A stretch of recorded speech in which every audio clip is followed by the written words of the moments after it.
Okay. Um, thank you everyone for sending your photos in. That was incredibly helpful. We're going to have a look at them all today. Um, Before we start, how did everyone find? I know some of you had actually done this assignment before, but it was interesting to look at it again through a new lens. But for lots of you, it was new. How did you find the assignment? Challenging? Easy? Was it easy to find lines? Or did you find that you really had to look hard? No, it's easy to find them. Good. Nancy, let's turn your video on actually, if you don't mind. Tell me how. Just you're good. Just down at the bottom, there's a Down at the bottom. there's audio and then there's a video and it says video camera. You just have to left click on it once. You should see down at the Click bottom. on it once. If you do one click on it, Let's start videos. All it say in chat there we go. share. That's it. We got you. You did Oh, it. hey. Nice job. Hey, Nancy. Nice to see you. Great, good. Perfect. Everyone else has got their videos on, which is good. Um, I ran out of time actually, and so I use some old things okay, well that's good. because I want to put them in a book, and I don't. Maybe you can tell me if they're good or not, or what to do with them. And Perfect. Cool. That and sounds one is new, one is current, and the others aren't. Yeah, and I should have meant it's a good point, Gene. I should have But mentioned I'll do better next time. it's all right. I don't put you in detention. Don't worry. This is the homework is not mandatory. But also I quite like it when people go back and look at their old stuff because when you go back and look at the old stuff through a new lens of now the increased knowledge that you have, you'll start to be able to make better assessments and better judgments of what's a good, what's a bad photo, which you want to, for example, for Gene, put in a book, which do you want to print for friends, which do you want to make a calendar of, whatever you want to do with your photos. But yeah, I'm a big proponent of going back and looking at old stuff because that also helps you see your growth. So my hope is that after these like trench of lessons, that you go out and take pictures for the next couple of months and you look at those and then you go back and look at photos that you took a year ago and you can see a difference. And you can see maybe sometimes you did it right or you got lucky. But remember, the key that we're looking to do is we're looking to try to do everything with intention. So we're looking to stand in front of a landscape, stand in front of a pet, stand in front of a flower, whatever it may be, and think, how do I want to photograph this? Where's the light coming from?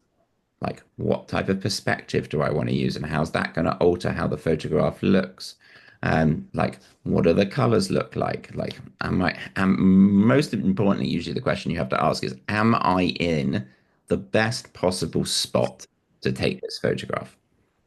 And often you're not, and it just involves a little bit of moving to your right, or a little bit of moving to your left, or a little crouch down, or a little reach up, and that totally changes how the photograph looks.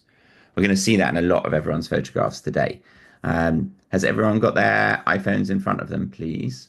Because I'm going to show you some iPhone stuff today as well. So please, if you don't have your iPhones, go and grab them. And let's jump in. Let's share the screen and let's go from there. If anyone has any questions at any point, just either shout out or just raise your hand. I can see all of you. And if you raise your hand, then I'll make sure I come to you. You can feel free to leave yourselves off mute if you're in a quiet room. If you're in a noisier room, please just pop yourself on mute. Also, just a housekeeping issue. Um, Apologies that I only sent out the Zoom like 10 minutes ago. That was because if you remember in the last lesson, we use the same Zoom for all the classes. Next time I'll send it out the night before just so we've got them.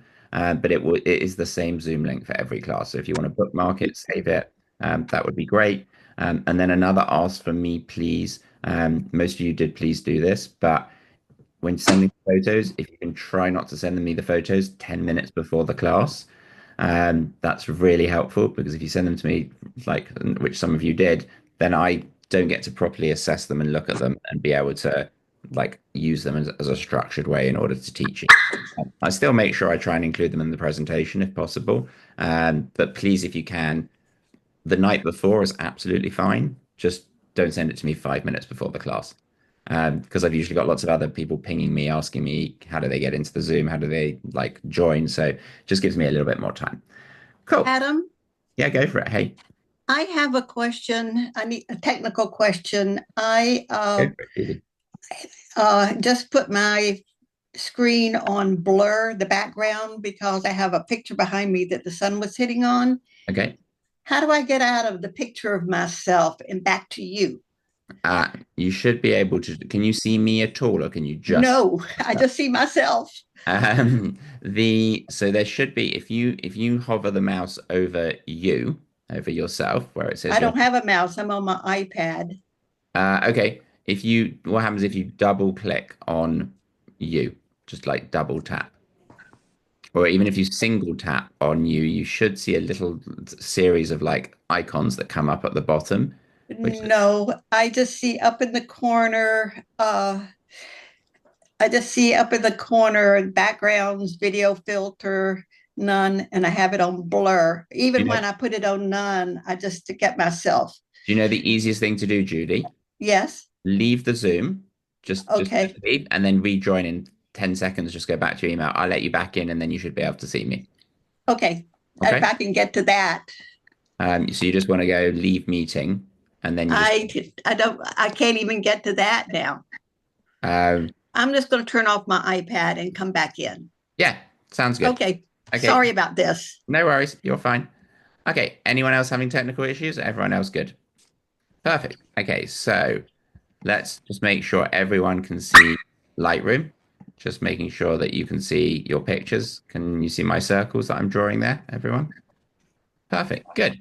Okay, so as a reminder, the theme this week was lines. I wanted to challenge you to look for the lines both in the ordinary and the extraordinary. And you'll see it's very interesting in terms of what people have produced, is that there's a real diversity and that the images that you all created, which is great because, hey again, Judy, you're still there. I Just just see myself again. I make no, I don't think you left. So I don't think you ever left the meeting because I have to. If I were you, I'd turn your iPad completely off, okay. I then will do that. turn it back on, and then re-click on the email, and then I'll let you back. Okay. You should be able Thank you. to. Okay, good. So um, let's jump in. Let's ask some who's here, who's new. Who okay, I'm gonna ask Leslie. Leslie, hi, how you doing? So Leslie, when I pull up this picture, where does your eye go? No, no, Daisy. You may need to put yourself off mute. There we go. We've got you. Okay, good. I was getting a new menu. So where does my eye go? Along Yeah, the rail fence. absolutely. Yeah, so our eye goes along the fence. I agree. So this is encouraging. Diagonal lines are a big thing in photography, and we talk about diagonals a lot of the time. So the diagonal lines here, if we kind of flipped this shape and we put it up here, so it kind of looks like this, and then we flipped it upside down or at 90 degrees, it would create a V. Um, Nancy, can you remember what this type of leading line is called that begins with V that whoever took this has created? It's a leading line that begins with V. Leading line that begins. Vanishing. With what? Sorry. No, I don't. You can help her out. Everyone can help her out. Yeah, it's a vanish. It's called a vanishing point. Vanishing point. Yeah. So we see this a lot in art. So this is a good example of someone finding a vanishing point. And if you remember, I said vanishing points are the easiest lines to find because they're everywhere. Um, Now, as Leslie mentioned, I think most of our eyes get drawn to the back left of the image here. The problem is there's nothing there. So it's kind of, I think we have to think about where remember, a leading line is a compositional device that ideally takes the viewer's attention to the focal point. And by focal point, I mean the main subject. So what's happening here is we have the lines, but I don't know if, and the lighting's lovely, and we have this shadow, and well done whoever took this. It needs a tiny bit of a straighten. Like you can see the horizon is not quite straight up there, so we can straighten that up. We'll straighten the horizon up. But the line is not necessarily taking me to where I want it to go. Now, how do we fix that? What could we have done better? I feel like whoever took this, if you had taken maybe 3 steps over here and gone and stood next to the fence and shot down the line of the fence, the line would have become much stronger. And it also probably would have taken us to something which we can't see out of this picture.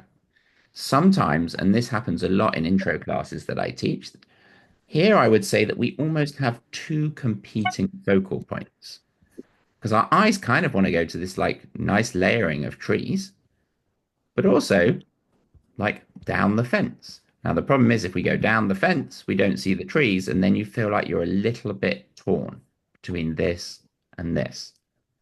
Hopefully everyone can see that. So leading lines don't always have to take us to a focal point, but a lot of the times it helps if they do. Another idea, and just whoever took this, I'm going to give you loads of ideas of what you could have done. You could have gone and stood right next to the fence, and you could have photographed through these fence posts to create a frame.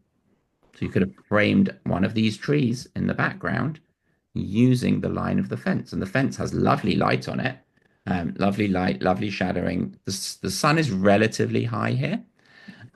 It would have been, again, in an ideal world, if the sun had been lower, if you'd gone back to this place 2 hours later, then you're going to get really big shadows here of the fence, which would have made this maybe look a little bit more dramatic. You'll see up here, I'm not going to dwell on this too much, but up here, as I flick through photos today, you're going to see various numbers, which are the settings that the iPhone has used to take the picture. Primarily, for those of you who know what this is, it's your shutter speed, it's your aperture, and it's your ISO. And then this number, 6.76, this refers to which lens you used on the iPhone. This is called focal length. Remember, we learned last week that there's three different, essentially, your phone, like a traditional DSLR camera, has three lenses. It's kind of like, wait, and when we use this one, when we hit 0.5, it's kind of like I've got a lens out of my bag and I've put a lens on the camera. When we hit 1, it's like I've taken that lens off and put a new lens on. You have three lenses, one a wide angle lens, which is what was used here, one like we call it a mid-range focal lens, which like recreates roughly how we see the world, because we don't see the world really wide at like within a 140-degree angle, but we also don't see the world super zoomed in. And that's where the number 3 one. Remember, everyone at the bottom, you have, I'll just remind everyone, those on the recording, down here, and I should really take my blur off to show you this in a second. It doesn't want to show me. Down here, you have just above the where you take the picture, you have 0.5, you have 1, and you have 3. If you have a better iPhone, you have the number 5 as well.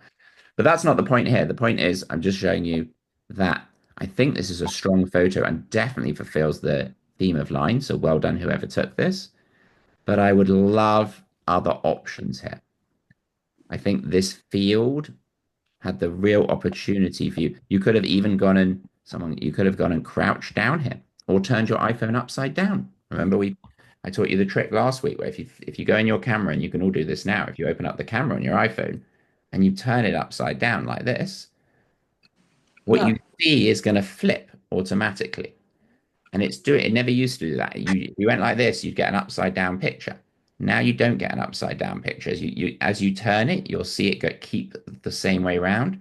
And as a reminder, the reason they added that option to an iPhone is when you usually take a photo, the lenses are at the top. But if you want to try and get a little bit of a lower perspective that makes things look bigger, especially lines, but flowers and pets and people, if you turn this lower, then you're getting like 8 inches difference in terms of where the photo is actually being taken from. So instead of being taken from down here, with it turned this way, you're taking it from up here. So it allows you to achieve a lower perspective without having to crawl on the ground, which most people don't want to do. They don't want to sit in the field. They don't want to like lie on the beach on their belly. If you want to do that, great. But that feature was specifically added to iPhones to allow you to shoot with lower perspectives without you having to move too much. Adam, Yeah. Hey, Cassidy. um, I cannot see you. What do I need to see you when you're talking? Great question. Are you on a computer or are you on an iPad? Computer. Okay. You should, it depends. It's hard for me to say because I can't see your screen and I can't see your computers and everyone's is different. Can you see yourself? I mean, I can see, about this much of everybody. Okay, maybe it's that the window is dragged off to the edge of your screen, and you maybe have to drag it, pick up on everyone, left click on them, and drag them back into the picture. You can try that. If not, if you can you see me at all? I can see from a very little bit. You can see me a little bit. Try Yeah. double clicking on me and see if I get bigger. Yes, you do. There we go. Okay. Now to get back to to the picture, Okay, all you double have, click on that. yeah, or you click on just you if you're on the bottom of your computer, you just hit on the little zoom icon and then it should pop up big. Okay. Well, all I'll see is you. Well, I'd like you to see the picture. Okay. So have a play around as I'm chatting. Um, and if you can't get it, just interrupt me again. But it should be are you on a PC or are you on a Mac? Mac. HP. Okay, so you're on a PC. So Okay. Yeah. Uh, have have a click around and see if you can find it. okay. I've got you full, but now I don't have the picture. So you may need to pick me up and move me out of the way. I'm not computer savvy. No, So no, don't worry. Have a play. If you can't get to it, I just for the sake of the group, I obviously can't yeah, spend right, 10 right. minutes helping. So I just want to, if you can't get it, Okay. the easiest thing to do, which is what Judy Okay. did, is just leave the meeting and Okay. I think I've got it. just rejoin. Cool. Judy, can you now see me? I can. There we go. So if in doubt, it's like if the dishwasher isn't working, sometimes you just give it a kick. It's the same with this. If for some reason on any of you, if you can't see me, you can't see the screen, simply if you leave the meeting and then you go back to your email and you rejoin, it kind of resets everything. So feel free to do that if you are having any technical issues. But back to this picture, really nice job, whoever did it. But let's be aware of competing focal points. We ideally just want to have one, but it's a very good assignment in terms of how they found lines. This one's great. Now let's look at this one. This one's interesting. Let's ask Jean. Jean, where does your eye go in this picture? There's a glacier at the top of the mountain Yeah, excellent. Now, why do you think it goes to the glacier at the top? because of the light. Yeah, exactly. So this is a point like that we learned last week that our eye usually goes to the highlight, to the brightest part of the picture. Now Probably this the moon, maybe. Yeah, and this is also helped by actually well done whoever took this because this is excellent. And I don't know if you saw this, but hopefully you did. There is an S curve, which is another type of leading line, running through this glacier, or this mountain, that very subconsciously drew Jean's eye and my eye, and hopefully all of your eyes, up to the drama of the picture, which is the sun hitting the peak at the top. Um, really nicely composed. Well done for rule of thirds. We've got 2/3, 1/3. Here's your 2/3. Here's your 1/3. So you didn't, whoever took this, again, the common mistake that most people would make is they'd be like, oh, that's a pretty bit of light. And they just take a picture like that. And that's not nearly as interesting. Okay. So this is well done, but there's one thing here that I want to help and I can teach everyone here. Can everyone see this like bright spot up here? There's two of them up there. Can everyone see that? That is caused by it's called lens flare. And that happens a lot when we photograph on a sunny day. It's relevant to all of you guys because you live in the sun most of the time. But when it's a clear sunny day, especially when the sun is up high. So if you're photographing at 10 o'clock, 11 o'clock, 12 o'clock, 1 o'clock, 2 o'clock, and the sun is up high, the way that the light hits the lens as it's coming down causes a certain type of what we call refraction, which is how light disperses when it goes through the lens. And it causes this thing called lens flaring, which is what you see here, which ideally we obviously don't want to have. Now we could crop this out. We could just purely crop it out. But instead, I want to teach you how to get rid of it in camera. I could just crop it out like that. It looks good. But when it's there, it's distracting. Now, for those of you who've ever shot with a camera or have a camera, a lot of your lenses on your cameras have something called a lens hood. which is like a little thing that you attach to the end of your lenses. And it's very useful for it completely mitigates this sun flare. It gets rid of it. And also, if ever you're photographing and it starts raining, it's also really good to put one of those on because otherwise your lens gets loads of water on it and you keep on having to rub it and then you're just smearing the lens and then you end up with really blurry pictures.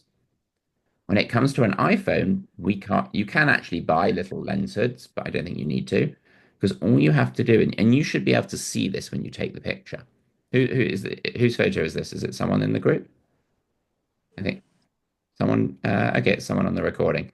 But when whoever took this picture, they would have been able to, if they looked carefully, they would have noticed this. You can see this when you're taking the picture. This doesn't appear afterwards.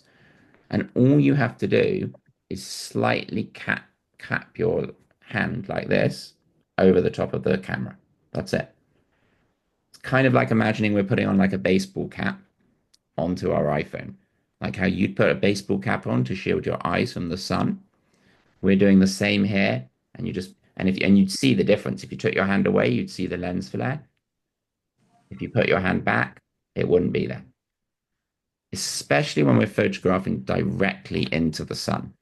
By that, I mean that if we were taking our picture and we think about our clock that I talked about last week. So here's our clock, and we're at 6 o'clock. Okay, and here's our mountain in the middle. Okay, if the sun is coming from 12 o'clock, sun is coming directly here, which is basically what it was doing here. So it's coming directly down onto the subject and onto you. That's where you're going to see this lens flaring the most.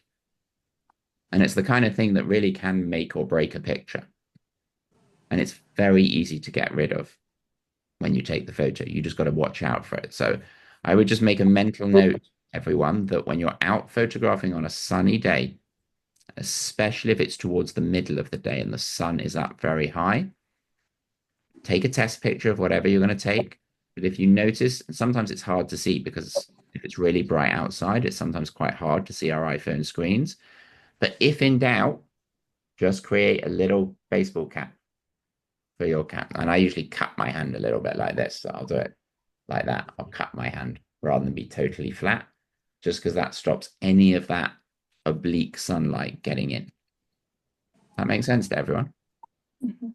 And that's a good little trick. Happens a lot. If ever you're taking pictures of groups of people, imagine if we had this in front of someone's face.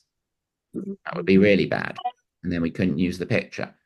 We're taking a picture of one of our dogs or our cats, or and this is in front of part of their fur or in front of their nose. You can't really use the photo. So it's a very simple thing. It's called lens flaring. It only happens on sunny days. If you go out on a cloudy day, you'll never get this. But on sunny days, let's watch out for it and let's make a little hat. But other than that, this looks really, really good. Out of interest, just show of hands. Did anyone spot that S curve before I drew it on? Just raise your hands if you did. A few of you, good, about half. So that's the thing where hopefully as we go through these pictures and I keep on using each one as an opportunity to teach you stuff, you're going to start seeing this more regularly. Remember, the two most common types of leading lines are vanishing points. That's the V. That's the triangle. When you turn it upside down, that's this, which equals vanishing point. And then this, which is an S curve. And an S curve, we actually didn't, for some of you, we didn't get to this last week. So, but an S curve, I'll cover it here for the benefit of everyone in the group. An S curve can be this way, which is kind of like a backward S, or it can be that, or it can be, hold on. It can be that way, or it can be that way. It's like a winding line taking us through.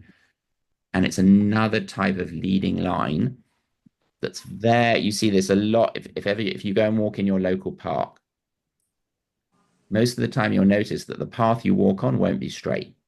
There'll be a little curve or bend in it. You'll be walking along, and it will kind of, maybe if you're walking through a nice garden, there'll often be like a little curve in the paths. That's intentional. Like the landscape designer has done that on purpose to take advantage of S curves. to help you wander through the garden more naturally. And the same is true when we do photography. An S curve can either lead us in or lead us out of a frame. But generally, we want to try to take it to the focal point. Now, one other thing that could have been done better here is, again, if the person had gone a tiny bit lower in their perspective, we would have been able to see all this texturing of the ice a little bit stronger. And we also would have probably had more of an emphasis on the curve. Generally, the lower you get, the more pronounced the line is going to be, the leading line. And we're going to learn other stuff today on top of leading lines, but leading lines, rule of thirds, the stuff we covered last time, lighting. Remember I said it's like I'm giving you a toolkit and I'm throwing lots of different tools in your toolkit. You don't have to use every one of the tools on every photo you take. Sometimes it's an S-curve, sometimes it's a vanishing point, sometimes it's a combination of rule of thirds and a vanishing point. My job is to fill up your toolkit, and then you decide when you're out taking pictures which parts of the things that we've learned you think are appropriate in order to make a stronger picture. But this is very good. Nice job here, whoever done it, whoever did this. Just, well, let's watch out for that sun flare at the top. And look at this. I put this one purposely afterwards. Carrie, what type of leading line have we got here? A vanishing point.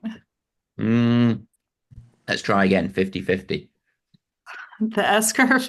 Yeah. So because can you see how it winds? So a vanishing point you will see will be more like So you don't have to have the whole S for it to be an S curve. No. So this is a type of S curve taking it. Now, the person who took this picture could have moved one step to their right, and I bet you we would have seen more of the path winding down through this garden, and I probably would have done that. Literally maybe 2 steps to your right would have achieved that. But here is another example of an S curve. And in this case, much like the mountain photo we just looked at, this is taking us where we want the viewer to go. We want the eye to wander down the path and wonder what's down here. Now, here we've got a lot of other lovely, interesting things going on.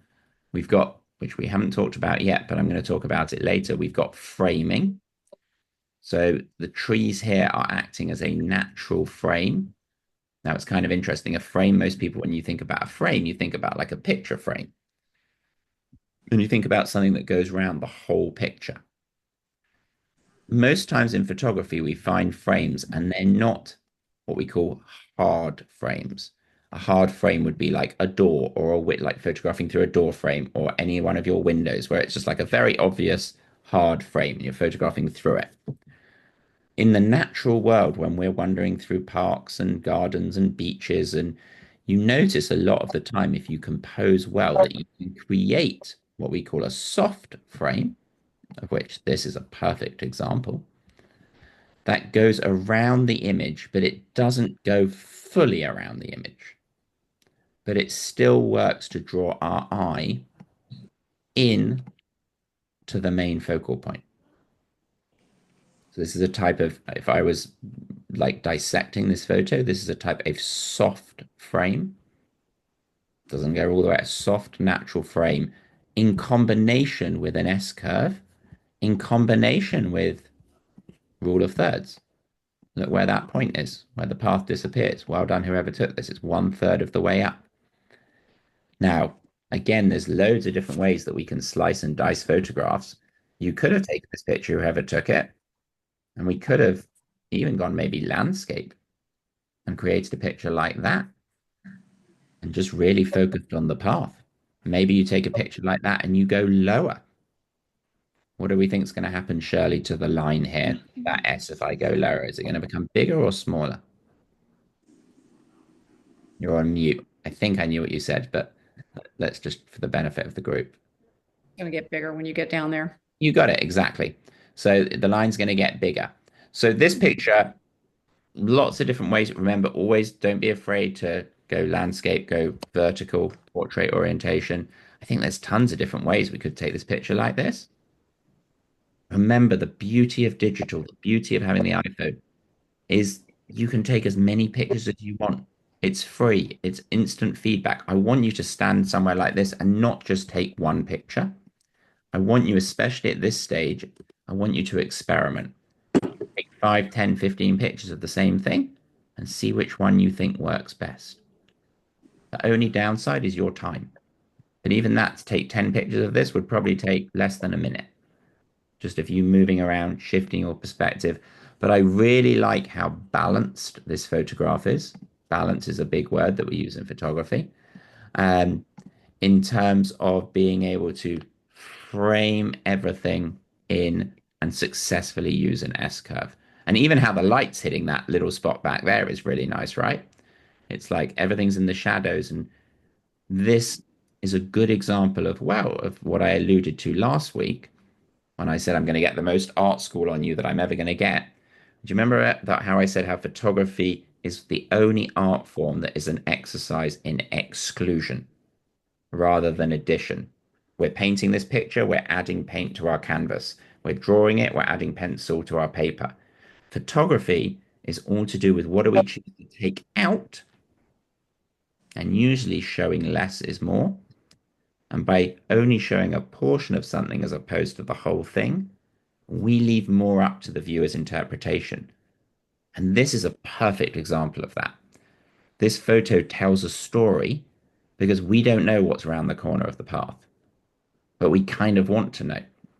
Like, is this a secret garden? Are they just wandering around a swampland? Like, I don't know. Is there a house back there? Is there a parking lot? Who knows? It makes us ask questions. And generally, if we can get the viewer to ask questions in our picture, and an easy way of doing that is showing only a portion of something as opposed to the whole thing, you're going to create more powerful photography. So really well done, whoever took this one. This is spot on for what I would like to see for this assignment. So well done. And by the way, I randomize and anonymize all the pictures on purpose. But if you want to ask a question, if it's your photograph that we're looking at, feel free to interject, put up your hand, and I'll make sure that I address any issues that you have or you were having when taking it. Look at this one. This one's definitely lines. Really interesting. Lovely backlighting of the spider. So remember I said to you that when the light comes from behind the camera, again, I'll draw my clock here. And the light in this one, if I'm here and the spider web is in the middle, the light's coming from kind of back here. Now that creates this very pretty ethereal look, but it also makes life for the iPhone very challenging. Very challenging. And that's why if you look up here, the sky is totally white. Sky is totally white because the iPhone is not good enough yet to be able to get this really bright part looking how it probably did, which was probably a blue sky, and this part correctly. So you have to make a decision. And whoever took this picture made the correct decision to focus on the spider web. And the way you do that is you do the 1, 2, 3 hold. So I would put my finger here and I would go 1, 2, 3, hold my finger on the spider web. Let me just get a square. So then you get a solid yellow square like that. And then you get the words on your above the photo, and it's going to say AEAF lock. Okay. Last week, we talked about how that can lock the focus. That's this bit. That means autofocus. But we didn't talk about what this means. And you'll see this on any of your phones. You just hold it up to a subject and you just go 1, 2, 3, hold your finger on the subject. The square is going to go a solid yellow on your iPhone. And what you're doing there is not only are you telling it to focus, but you're also locking in the exposure. AE stands for auto exposure. Exposure in photography just means how bright or how dark something is. Now, if I'd held my finger up here, the sky would have gone perfect. It would have looked blue. But the spider web would have been a disaster. It would have been totally black. It would have been in the shadows. So the general rule of thumb, what you're actually doing here, if I use the fancy photography word, is you're doing something called metering. And metering just means how we are telling the camera to assess the light in our scene. And for those of you with cameras that aren't iPhones, there's tons of different ways you can do this. But if ever, let's say you're at the beach and you're watching a sunrise or a sunset and the sun is coming down, if you click on the sun will become correctly exposed, but the beach will go dark. If you click on the beach will look great, and some of you may have had this issue before, and the sun will be white. It will be overexposed. So there's a great phrase that we use in photography that says meter for the subject. And what that means in kind of plain English is you want to make sure that you have your square on the thing that is the main focal point of the picture, which whoever took this did successfully. They put it here. Hold on, Yvonne, I'll come to you in 1 second. So hopefully that makes sense to everyone. So whoever took this picture, I think it's great. But what we could have done is we could have slightly moved and not had that sky behind. You could have just shifted your perspective a tiny bit, and we just have the greenery of the trees. And straight away, hopefully, I'll put these next to each other so you can actually see the difference, which is great. So if you look at the difference between the one on the, let's just get this up. There we go. There we go. So you can see on the one on the right how your eye is fighting to go up into that bright white light, which we don't want it to do. We could also, and the one on the left is a much better crop. You could have also, whoever took this, I love all these lines here. You could have picked out any part of this picture.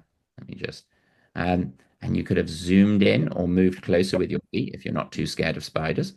And we could have created like something interesting like that. And straight away that pulls you in and doesn't have that big distraction. And again, the one on the left is a perfect example of not having to show the whole thing. I don't have to show the entire spider web. You know the one on the left is a spider web. And one of the biggest things that I personally see when I teach introductory groups, even intermediate groups, and when I judge photography contests, which I'm lucky enough to judge a lot of photography contests, is I see so many pictures that are like the one on the right, where the person who's taken the picture has got excited and been like, oh my God, this spider web is so beautiful. Oh my God, this field of tulips is stunning, that they feel like they have to show everything. And sometimes when we show everything, we actually show nothing, lose a focal point. And hopefully you guys can see that the difference between the one on the right and the left. I've explained why that goes white. That's to do with a word that I want you to all write down called dynamic range. You're going to hear me talk about this another time, but this is a good time to write it down. And I'll define it for you, and then I'll come to, I know Yvonne and Nancy have questions. So dynamic range, the definition of dynamic range is how much light your camera can see from the darkest of the darks, the shadows, to the brightest of the brights, the highlights. That's how much light your camera can see from the darkest of the darks, the shadows, to the brightest of the brights, the highlights. And that's fixed. We cannot make that bigger or smaller. For those of you with newer iPhones, every time the iPhone comes out, a better one, the dynamic range gets bigger. The camera is able to see more light. If we had taken this on an iPhone 1, even the picture on the left probably would have been a disaster because the dynamic range was really small. And the reason why this has gone white up here is because the camera's dynamic range is not capable of getting this and this. There's too much disparity. So if you imagine, I'll draw a little graph here for you, draw a little line. So this is your dynamic range. Here's the shadows, here's the highlights, and this is an iPhone. Okay. Then when we're looking at this picture, the sky is falling beyond what your camera can capture. So it just overexposes. It just goes white. Now, if you had tapped your finger and held on the sky, what you do is you move this dynamic range. You just like shift it along. So now it captures the sky, But the problem is it stops here and it doesn't get all the shadows, which in this case was the spider web. So we're going to meter for the subject. But this is a lovely photo. Whoever took this, excellent job. Really nice spot. Lovely bokeh. Look at this bokeh. This is the blur behind. Look how pretty that is behind the spider web. The only sad thing is the spider's not there. It would have been nice if the spider had been there, but that's we can't control that. Okay, two questions that I saw. Yvonne, you had a question, and then I'll come to Nancy. Unmute. I was curious because when you were talking about the sky blowing out, and the other day you were talking about combining three pictures where you've had a different focal point. I was trying to do that, but I didn't have a tripod for my iPhone, and I couldn't figure out my DSLRs. So, but could you actually do that and have the sky? Not It's that you needed to, but could you do that? Yeah, it's a great question. So there is a process that I'm not going to go into right now, but where you can take multiple pictures. Imagine this is our dynamic range, and there's a process where you can take multiple pictures. So let's say I took a picture over here, which would be photo number one. This is shadows and highlights. I took the same picture, but I changed the lighting. And then I took the same picture again and I changed the lighting. And then when I combined all three of these, I have a much larger dynamic range. This, and you may have seen, some of you may have seen this come up on your iPhones, and I'm focusing this class primarily on iPhones because most of you just have iPhones. You may have seen the letters come up before, which say HDR. They come up automatically. HDR stands for high dynamic range. And the iPhone, Yvonne, is actually really smart in situations where, and this was taken on an old iPhone, by the way. This was taken on an iPhone 8. Wow. The new, which just shows that I could give you an iPhone 1. If you know how to see properly, you can take great photos. You don't need the iPhone 16.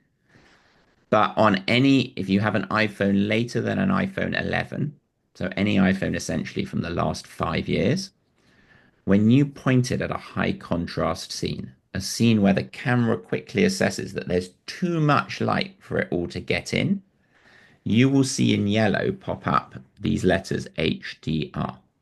You don't have to turn it on, you don't have to do anything, it will just pop up automatically. When you then take the picture, you don't realize this is happening, but it's good for you to all understand the theory.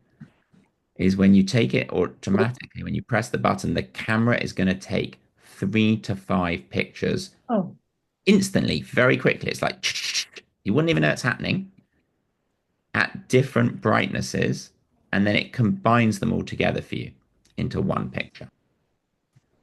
The iPhone can really help in these high contrast situations, but there's still a ceiling. Sometimes there's something really bright, like here, and there's something really dark, which is the spider web down here. And even when it tries to create an HDR, a high dynamic range picture, it can't get it. And in those cases, I would just remove the highlight. I just removed the distraction. Hopefully that answers your question, Yvonne. Nancy, you had a question. No, I was just going to say I took this Oh, and great. Well done. yeah, and I've already cropped it a little bit, but when I look at the picture on the right here, Yeah. I can see I see exactly what you're saying, especially about the sky.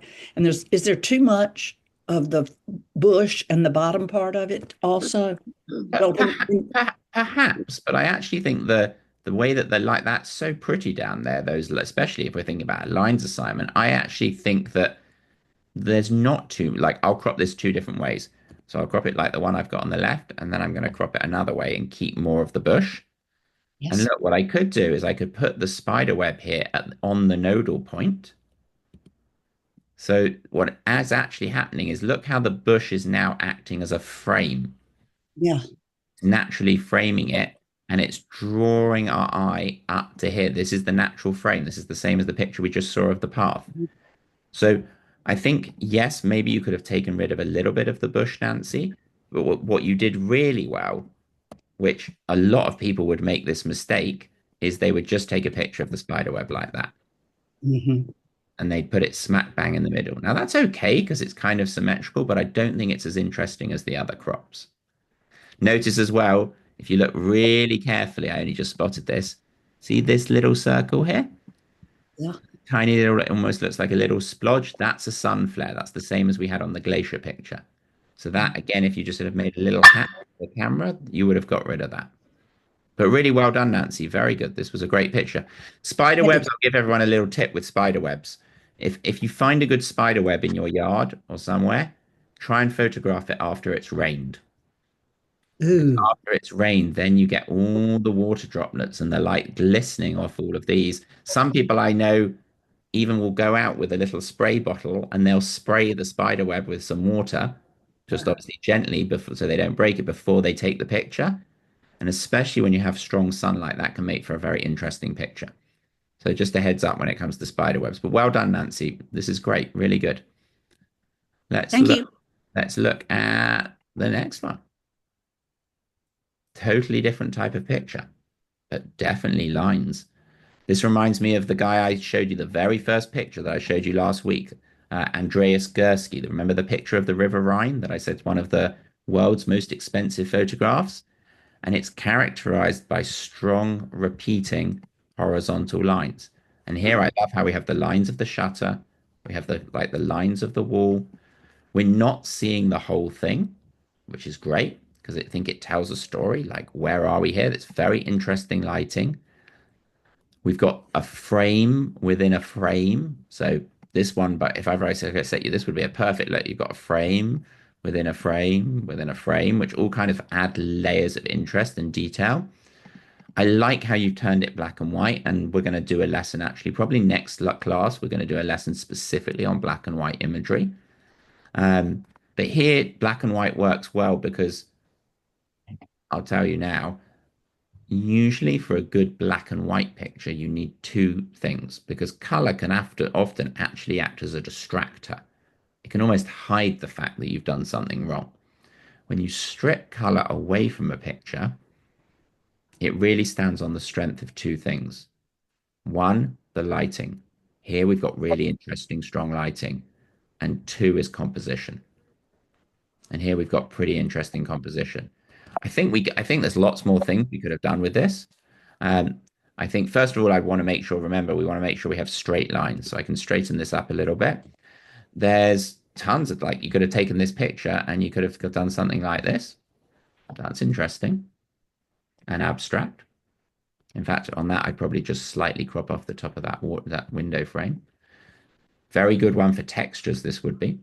But look how interesting that straight away becomes. What happens if we go more abstract and we flip it around? This you just do by flipping your camera around. Maybe not that way. Maybe something like that. Just giving you ideas of creating something more interesting out of something pretty boring and mundane. A window. Maybe I crop down and I rotate my camera. I rotate, I just mean twist it. And I create something like that. And often a twist of a camera like that almost makes the picture feel like it has more energy. It feels like it's got more dynamism, more movement. And all I've done there, hopefully you can all see me, I did it on the computer, but if you're doing it on your phone, that's just going from this to this. It's just experimenting. And it works really well when we're photographing abstract things, reflections in buildings, reflections in ponds, tight up close pictures. You'll see this a lot in the real world. Like if you see a close up picture of a sneaker or a chair or a sweater, they'll often show the normal boring one where you'll see the chair. And then they'll go in and they'll show a detail. And often that will be at an angle because it makes it a little bit more interesting. So if we compare the two here and we look at the difference, I'll just come back and look at the original one. Both are good and both, but I just want to show you that with the same picture and the same thing with a little bit of, remember, 4 Ps, patience, practice, perspective, perseverance. This is just being a little bit patient and thinking, I really like the picture I took on the left, but what other versions could I take of it that may also be interesting and tell a totally different story? This one on the right, that could be an eight, that could be an eight, that almost looks like an HVAC vent it could be, I don't know, the bars of a jail cell. You could have gone to Alcatraz and photographed one of the windows. I don't know. I really like the peeling and the rusting. Um, but hopefully you can all see by just tilting the camera, you can start to create really interesting lines and shapes. And that's really important in photography. So well done, whoever took that one. This one's very nice. Well done, whoever took this on time of day. This is taking in what I was talking about last time. Remember, ideally, in fact, I'm going to test someone. Let's ask Cookie. So Cookie, when do we ideally want to take photos? The golden hours. Yeah, so the golden hours generally, and we can extend them a little bit longer. We can say it's the first, as a reminder, the first 4 hours after the sun rises, or even just before the sun rises, and the last 4 hours after the sun set or before the sun sets. And a big thing, I can't tell you how many times I see this when I'm in a really picturesque spot. The sun's going down, the sun's going down, the sun's going down. Everyone's taking their pictures. And the minute the sun leaves and goes below the horizon, everyone leaves. And actually, most of the drama happens 5, 10, 15 minutes after the sun goes down. That's when we get all the amazing, pretty colors in the sky. That's when then the sky goes from the pretty oranges and yellows and pinks to that blue hour that I mentioned. And then it goes dark. And once it goes dark, you've lost it. So if ever you're at a sunset and you're at a picturesque place, I'm not sure whoever took this, if you're here, you can let us know if this is a sunrise or a sunset. But either way, this is taken, if it's a sunset, it's probably taken just after the sun went down. If it's a sunrise, it's taken just before the sun went up. In terms of lines, again, well done for including, here is a clear leading line taking us to a nodal point right here. I like the inclusion of the tree here to help again draw us in. That's again a type of natural frame. I think if we look at it without the tree, let's see if because we could have cropped it and made it all about the sky. Still interesting, but I think the tree is better. I think the tree helps to add context. But this is a definite photograph that makes us feel something as well, which is good. Makes us feel very calm, serene, relaxed, melancholy, whatever the word you want to use is. But the stillness of the water. Is this someone who was here who took this picture? No, okay. I was just interested to know where it was. Now, whoever took this picture, again, to give you guys ideas, I would have loved it if they would have wandered along the shoreline here and stood at the top of this dock and photographed straight down the dock. That would have created a vanishing point, leading off into this lovely pink, blue, purple sunset and the lake. Just an idea, but something that I would definitely have encouraged someone to do. In fact, let me just, so you've all got a visual, let me just quickly show you what I'm talking about. So let's find out. I know exactly a photo. Let's find it. Hold on. Did anyone have any questions just while I'm looking this up? Good. So let me just share this with you. So I have a question. oh, go for it. Go for it. When you crop a picture, do you lose pixels? Does it change the richness of the photograph? Yeah, great question. Let me come back to that in 1 second. I'll show you in a minute. But yes, the reason what I wanted to show is I just wanted to show some of this is this is a classic vanishing point picture. All of and sometimes, and this works great with docks. If you stand on the dock, a lot of the times you see people and they go and stand beneath the dock. They're on the beach and they stand underneath it like this. And look at this is a vanishing point. This is a frame within a frame. This is that photographer Peter Lick that I showed you the phantom picture of last time. But I just thought of him when I saw the dock pictures because he photographs a lot of docks. And clearly look at the time of day. He's waited for the special colors and he's using the vanishing point here to take you to the end of the kind of the end of the horizon. You're drawn in. Plus, obviously, these are all acting as frames. So along where most of you live, if ever you go to the beach, it's likely there's going to be a dock somewhere. You don't necessarily have to go and stand on the beach or in the water, but I want you to see if you can find, like, some of these will be like, this is a good example. Look at this one. It's very simple. That's a very, very simple vanishing point photograph that he's got down very low and shot with a wide angle to draw the eye. Look at the rule of thirds again. Look how it's 2/3 is the dock, 1/3 is the sky.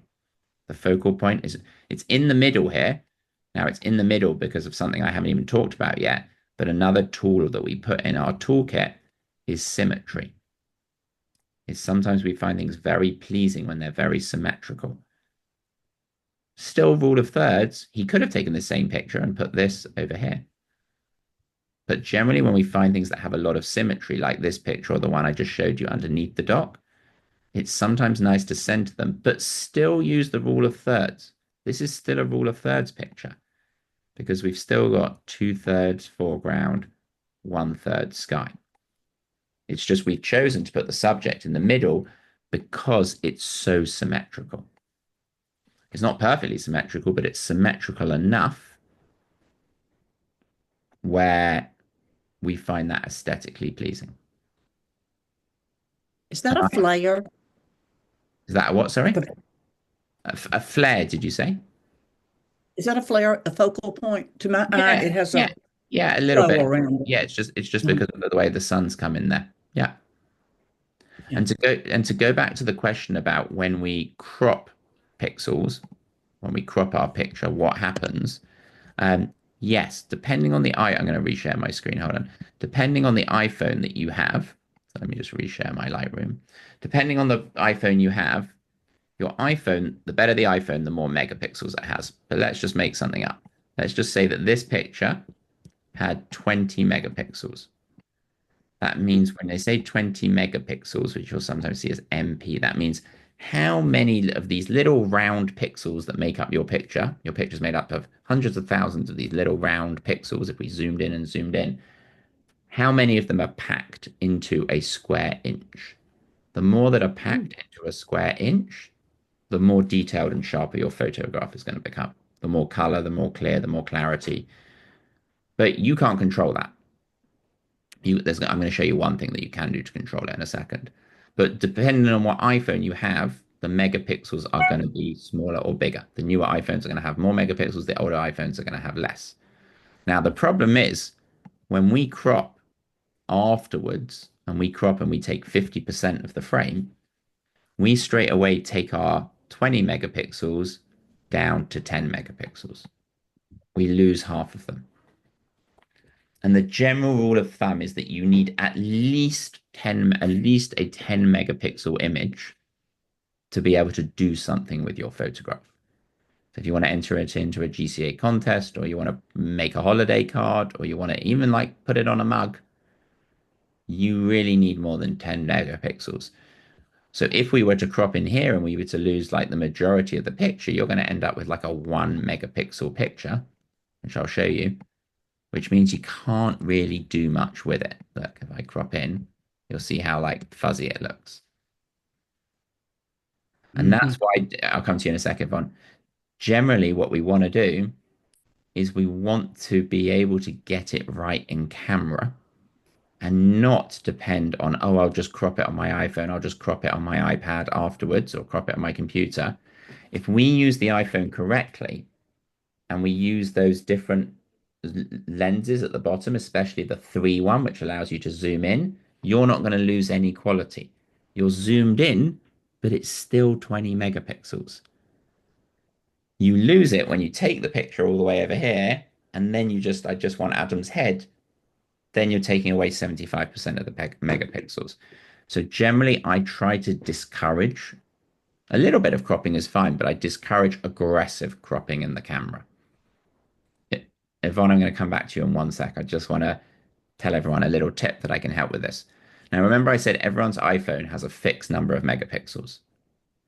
There's a nice way around this that some of you know this, but this is for the benefit of those of you who don't, and especially for a lot of the people on the recording for which these are brand new lessons, is if you go, can everyone pick up their iPhones for me? And I want you to go into the settings. which looks like the cog, the settings here. And when you go into the settings, I want you to scroll down to camera. And you'll find it about halfway down. Okay, and I'll give everyone a second to get there. So settings and then camera, and then I want you to click on camera. Everyone there? Give me a shout if you're not there. Okay, good. When you're on camera, you'll see, depending on the iPhone you've got, it's going to be the third, fourth, or fifth one down. You're going to see the word formats. And I want you to click on formats. If you've got a really old iPhone, you won't see this. So apologies if you don't see it. If you don't see the word formats, it's just your iPhone is old and this just isn't on it. But most of you will have this. When you go onto formats, you're going to see two things. You're going to see where it says camera capture and it should say high efficiency or most compatible. Make sure high efficiency is checked. I'll explain what it is in a minute. But the most important thing is down below that, there's going to be a heading that says photo capture. And it's going to say Apple Pro Raw, like a raw piece of steak. And I want you to turn that on if it wasn't turned on already. And if you click it, it's just going to go green. And you can just turn it on. Okay. Carrie, just, yeah, take yourself off mute and then. So I got a new phone for Christmas and it says photo capture, but then it says photo mode and it says 12 or 24 megapixels. So it's on 24 now. And then it says Pro RAW and resolution control. Yeah. And that's a toggle. Yeah, and toggle it on, please. Toggle it on. Okay. And then underneath, then when it toggled, it's either Pro Default, Pro RAW Max. Do Pro RAW Max, please. Up to 48 MP. Yeah, that's it. And then it still says more JPEG lossless. Don't worry, just leave it. Okay. Don't worry, that's good enough. What you just did is perfect. But Pro RAW Max. Pro RAW is going to be turned on. You got it. Okay, thank you. Okay, hopefully you all got that and you toggled it on. Now let's go back to everyone's camera. Excuse me. Oh yeah, of course, go for it. Hi. Buffy, you can't see me. But did you also want the Pro Default, Pro RAW Max? Yeah, so that you've got a new phone like Carrie, let's put it on Pro RAW Max, please. So for those of you with iPhones, this is only relevant for those of you with iPhone 16s. Everyone else will just have what I read out. So yeah, Muffy, if you just hit Pro RAW Max. It says Pro RAW and resolution control green. Yeah, that's fine. That's good. And underneath it, it says the Pro RAW Max. So turn that on also. Turn that on, please. Yes, please. Yeah. Now, the reason I want you to turn, Cookie, do you have a question? Yes. If you send that photo, will it send as a JPEG? Yeah. Can I just explain for the benefit of everyone what we're doing, and then I'll come to it. Yeah, absolutely. So now, if you all come back to your camera, you're gonna see on the top right-hand corner the word RAW. You should see it above your picture. You should see the word RAW like this. And it's probably going to have a line through it like that. Probably, actually, the line goes the other way. It's going to have a line through it like that. So you go as if you're going to take a picture. You open up your camera and you're going to see the word RAW. Hopefully you can all see that. It's like in the black bit at the top. If you don't see it, go back to settings, go back to camera, and make sure you turned it on. Let me explain what it is, and then for those of you who are having difficulty, I can help troubleshoot. To Cookie's point, what Cookie mentioned, generally when we take a photograph, it's taken in a format that's called a JPEG, JPG. But we have an option to also photograph in something called RAW. And the advantage of a RAW photograph, and this comes back to Yvonne's original question and Nancy's original question about cropping, is a RAW photograph is, depending on your camera, is between 3 and 4 times larger than a JPEG. So all of a sudden you have lots more megapixels to work with than you did when you're photographing in JPEG. What that means is when we then take this picture, and this is 48 megapixels instead of 20, when we then crop only 50% of it, we're still left with a 24 megapixel picture, which is great. Now, Apple by default, even when you turn it on, just how I taught you how to toggle it on, the word RAW will have a line through it. Because they know that the one downside of taking photographs in RAW is it takes up 4 times the amount of space. So for every RAW photograph you take, you could have taken 4 JPEG pictures. So what I recommend to people, if you're in the grocery store and you're taking a picture of a banana, or just things to, or like as you're wandering around, you're taking pictures of just stuff, to a receipt, you don't need to have a RAW photograph of that. But when you're in a beautiful place like this, when you're photographing a flower, when you're doing homeworks for me, or anything where you think, I really want to use this photo, I would encourage you to press the word RAW. The line is going to disappear from it. And then the pictures that you're subsequently going to be taking are all going to be significantly larger. Yeah. To Cookie's point, when we take these massive pictures, these raw pictures, there comes a problem. And then how do we send them to people? Because they're massive and it says these can't fit in an email.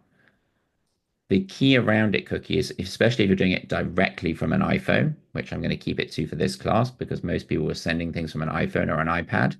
When you go to email it to me, it's going to say, do you want small, medium, large, or original size? If you hit original size and you photographed with RAW, it's going to try and send me the RAW photo. And it's going to be too big. It will kick back at you and say, this photo can't be sent because it's too large to fit in an email. So whenever we shoot in RAW, and actually it's quite cool when you take the pictures and you go and look at them in your camera roll, you'll see the ones that have been shot in RAW will have the word RAW on top of it when you click on it, so you know which ones you took. But for those, I want you to choose large, so you have small, medium, large, and RAW. I want you to choose large, and that will send me a large JPEG cookie. It will convert it from a RAW to a JPEG. If you're not using RAW and you're just photographing JPEGs, I always want you to send me the original size one. But RAW is different. I have another question then. Most of the things that we send into GCA, they want 5 megapixels or less. Yeah. So would they still, if they were converting a RAW, would you send it? It's a great question. When you go to send it, small, medium, or large, you'll see in brackets next to each word a number. So small may say 1.5, medium may say 3, large may say 4.8, and then you'll have original size. 9 times out of 10, that large size will fit within the GCA parameters of we need it between 2 and 5 megabytes. They just want that because they're worried that you're going to send them really big photos and it's just going to really slow down their system. Or like when they put it together into a magazine or stuff, they're just not going to be able to deal with the files. If you're doing it from a computer cookie, it's slightly different. But again, this is an intro class. I really want to focus just on, I don't need to delve into Lightroom or anything just yet. If we're sending from the phone, then you just want to check that number and check that you're within, if it sometimes may say medium 4.8, large 12.2, well, then you send the medium. That's the key to keeping it within those parameters.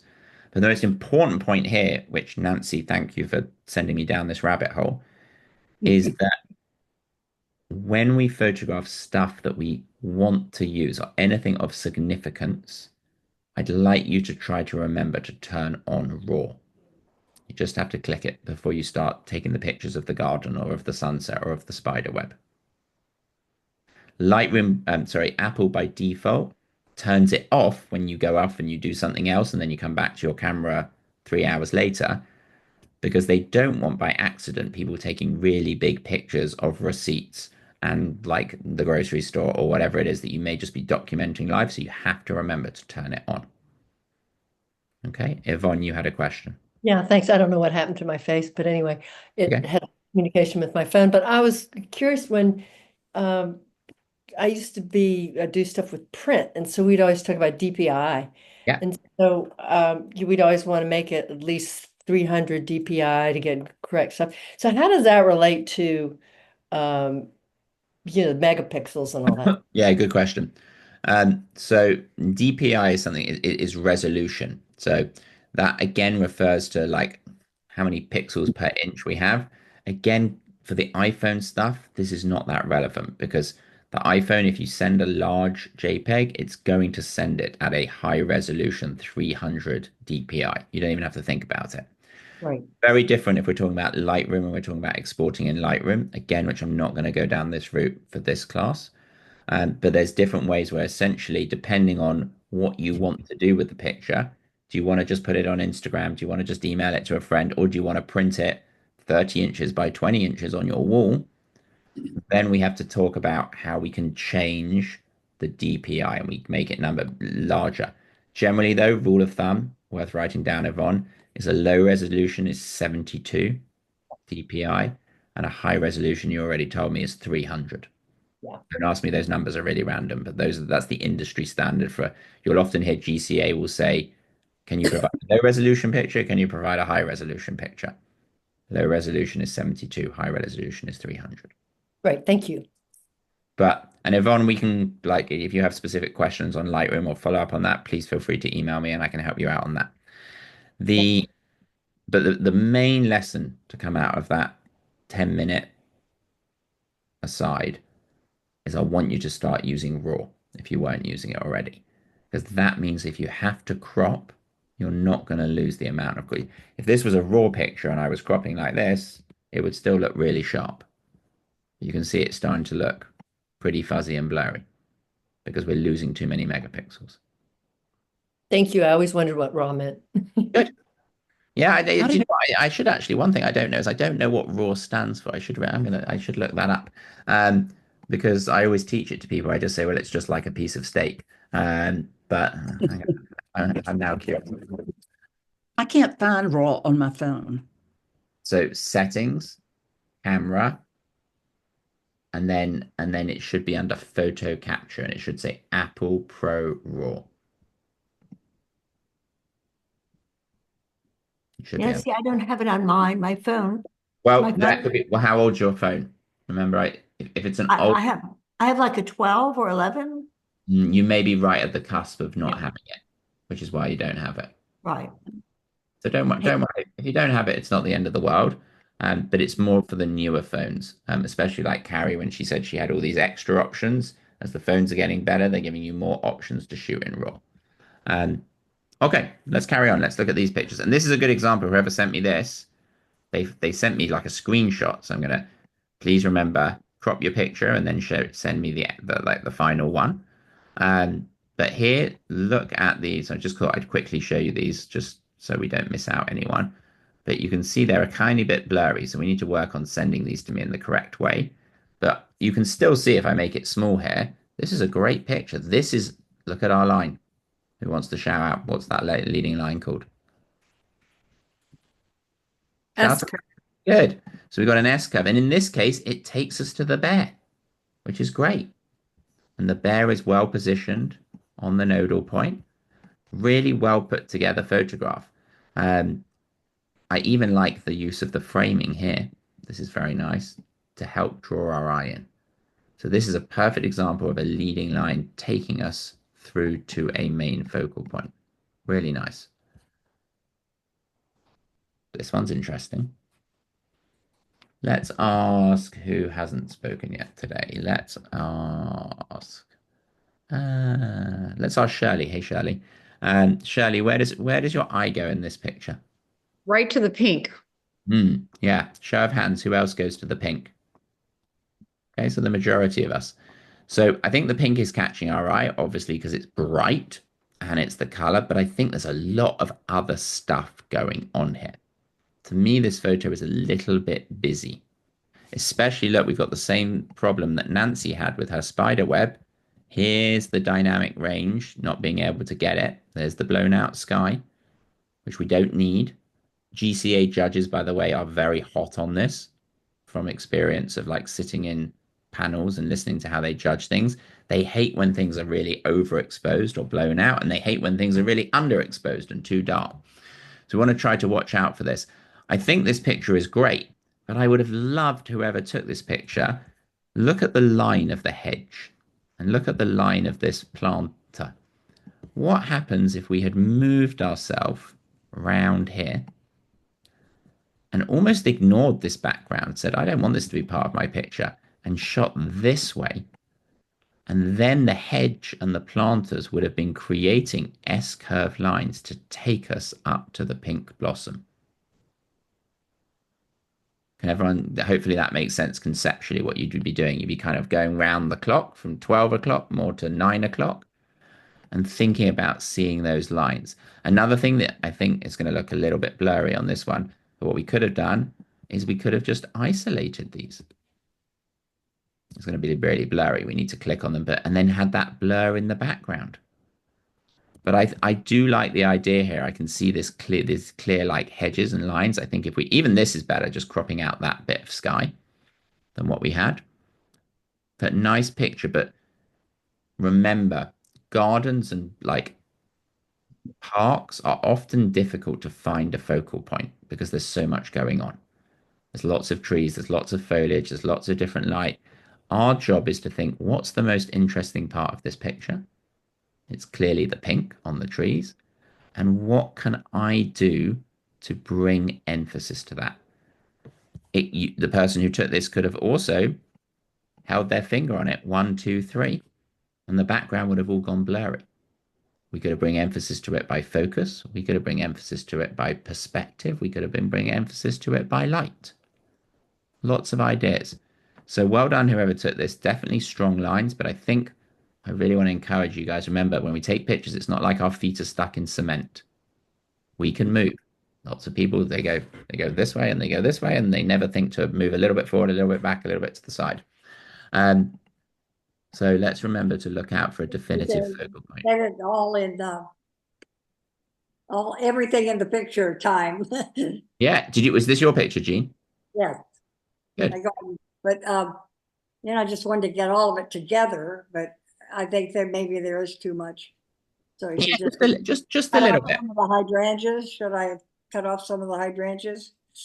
Yeah, I mean, I would probably not cut them all off, but I would be interested if this is in your garden and you can try going out and having another go at it. Also, let's think about, especially when it's things in our own yards, it's very interesting to sometimes photograph the same subject at different times of the day. Try going out and photographing it in the morning. Try going and photographing it in the afternoon, and look how different it looks in different lights. There's another good exercise. If you find something you really like, and you have access to it, i.e. it's like in your yard and you can just wander outside and take the picture, often you'll find an optimal time to shoot that particular subject, and it will look totally different in the morning than it will in the afternoon. Here, Jean's done a nice job. The light's coming nicely onto the pink flowers. I just think there's a tad too much, Jean. So I'd have another play with this one and see what you can do. Okay, and I do have some more pictures. Yeah, good. Look at this one. This is great. Well done. Changing the perspective, looking straight up. Really interesting picture. We've got a frame. The trees are creating a frame, taking us to this central point. Now here again, kind of like the picture of the dock, I don't mind that the central point is in the middle. And if I go here, you'll be able to see this. There's the middle. It's close to the middle of the picture. The middle is there because it's very symmetrical. Very symmetrical. And this plays into how we like symmetry. I could probably even move it and make it perfectly symmetrical. But I also look how the light's hitting the trees at the bottom compared to the light hitting the trees at the top. Showing that dynamic range is really interesting. Again, I'd be very interested to see what does this picture look like if we would have turned our camera around and we would have flipped it. And we would go this way. Maybe not as interesting, but I want you to try it. But lots of here, there's tons of stuff I could do to this picture. You could crop it like that if you wanted to. Again, I don't think you're getting the growth aspect that we get in the original, So whoever took this, well done. You went to the wide angle on your iPhone. And most importantly, you thought most people would wander through this area and they'd never look up. And looking up straight away has created something eye-catching and interesting. So well done. A very good lesson in perspective, that picture. Look at this one. This one's lovely. Really nice storytelling picture.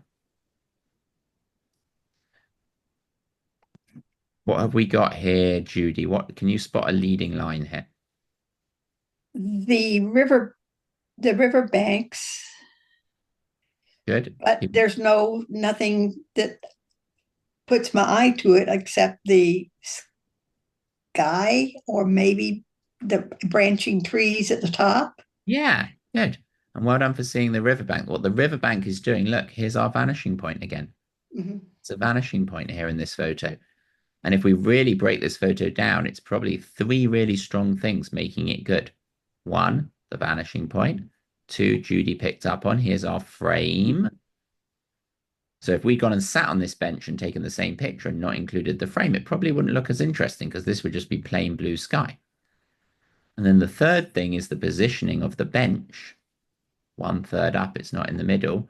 And well done for lining up the bench with the end of the horizon and leaving kind of that empty bench there with this lovely light. Look at the shadowing. This is taken a bit later in the day, so everything looks a little bit more dramatic. Is it a really storytelling picture? Why is this bench there? I'd love to go and sit there. It kind of makes you feel something, which is what we want to do.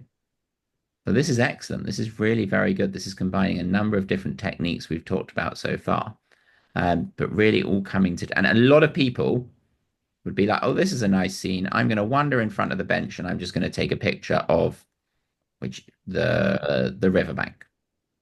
Now you could have done that and you could have done like a reflections picture. It's going to be a bit blurry. You could have done something like this just to give you an idea, but I don't think it's nearly as good. So nice job, whoever did that. That one's really good. Really, really good. Let's go on to the next one. This one's interesting. Very interesting for the theme of lines. Lots of different textures. Lots going on. Now, here's a good example, I think. To me, this looks a little bit like two photos split in half. So I almost feel like, I think that's a golf course. It almost feels like this should be one section of the photograph, but then there's all of this interest. Look at all these lovely reflections in this marsh and how this is framed. I think, again, this is showing a bit too much in one photograph. I would be tempted to say, let's get my rule of thirds grid back on. I'd be tempted to go, okay, I think the actual interest of this picture is here. And probably I would move to the left. So this big stack of grass wasn't in the middle, was over here. So I'd have it like sprouting up over here. And then I'd be able to bring emphasis to the lovely reflections in the lake. Now, you also could have said, this is the subject. I just want to photograph this. Go really close to it. Photograph little sections. This would all be great for lines. Tilt your camera so it's on a bit of an angle, like we did with that window. What about if we go and stood here? This is a big section of grass, and we looked up at it, like the previous picture looked up at the tree. Tons of different things you can do here to start to think about creating something eye-catching, abstract, interesting. But really, good capture, but I do think good example of us showing maybe just a little bit too much. Because here kind of my eye wants to go, do I go to the, look even at this interesting like tree up here. Like that's an interesting photo in itself. This kind of leaning tree. And this I would have been probably tempted to just completely take out these things and just wander and stand myself right here. And just take probably a low perspective picture just of the reflections. Would have been an interesting picture. So whenever you're in the spot, remember, multiple places you can move, multiple places you can go. For a note for everyone, when you send them, you don't need to send me a whole camera roll like this. Just make sure you click on the picture and you send me just the picture. Good rule of thirds picture here, though. Look at this. Line, beautiful capture of these birds. I know it looks a bit fuzzy on your screen. It's just a bit small. Ignore the white bar at the top. But simple in terms of its composition, but complex to pull off. Patience to wait for the bird. Line lays down here. And actually, this is in a form of an S curve. Because what you actually do is you follow the path and then you follow the birds to the end of the flight. What did you say, Judy? It almost takes you to the water on the far left. Yeah, over upper here. corner. Yeah, I agree. Definitely. And this is a form of S curve. So obviously it's luck than judgment how the birds were flying, but still to capture it is difficult. So well done, whoever caught that. Look at this line. This is great. I'm really pleased someone showed this picture because this is a perfect example of me pushing you to zoom with your feet to move. This picture, all of this foreground is not needed. It's all redundant. You don't need it. And at the moment, this is right in the middle of the picture. And in this picture, there's no symmetry. I would have gone and walked 10 steps forward and I would have stood right here in front of this post. I then would have got a little bit lower down. Let's see if I can recreate this. And I would have tried to get the sweep. It's kind of hard to get. But I would have tried to get the curve would have been so much more emphasized. I'd probably take out that red pole just by moving closer. It's an S curve again. Carry an S curve doesn't always, as you said, doesn't have to be like an obvious S. It's kind of these winding, bendy lines going through our pictures. Can everyone see the difference there and how this one had too much foreground? And it's just simply moving. Also, like if you moved to the right and you stood somewhere in this mulch and you got down low, you probably wouldn't be able to see this house and this red post.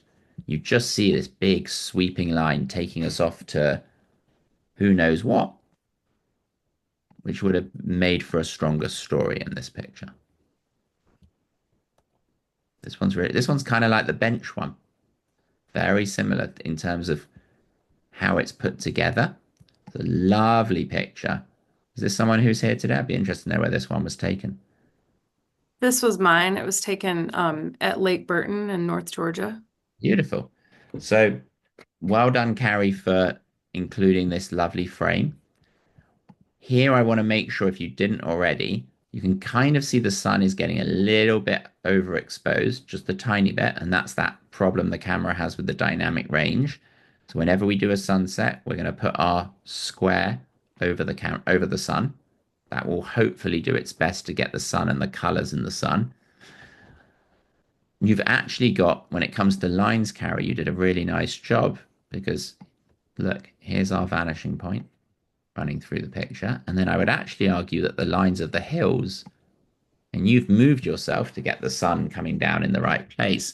Everything is drawing us down here into here, which is really good. Really, really good. Again, I would have been very interested if I was there standing next to you. I'd be like, okay, hey, Carrie, what does this picture look like if we like totally offset it? Now you're going to have too many branches and things. What happens if we put the sun in the top right nodal or left nodal point and we make the reflections the picture? What happens if we do the opposite and we completely forget about the trees and we just make this all about the sky and the sun? I actually really like your one. It's hard for me. I can't reposition it exactly how I want to. But the only thing I just want you to watch out for, Carrie, is look, the sun here is quite close to being smack bang in the middle of the picture. And I would rather you just had offset it a little bit when you took it, but really good capture. Sunrise or sunset? Sunrise. Sunrise, good. Some people I always teach early birds and they love sunrises, and some people are night owls and they love sunsets. Either way, just remember it's a high contrast scene when you photograph a sunrise or a sunset, and we want to use that technique I taught you earlier of metering auto exposure the camera onto the sun, onto the highlight. So I'm pretty sure I did click the square, but is that where you would have wanted me to lock it? Exactly. You got it. Okay. Yeah. And even, Carrie, sorry to interrupt you, even if you locked it, it still may be that the sun is so bright and the lake is so dark that it still can't get everything, and you're still going to have a little bit where the sun is overexposed. That's just the limitation of the phone. Like you can see, I can kind of bring it back a little bit here. Like if I play with it a little bit, I can get some more coloring back in there. And this looks like, look how impactful that looks. It looks great.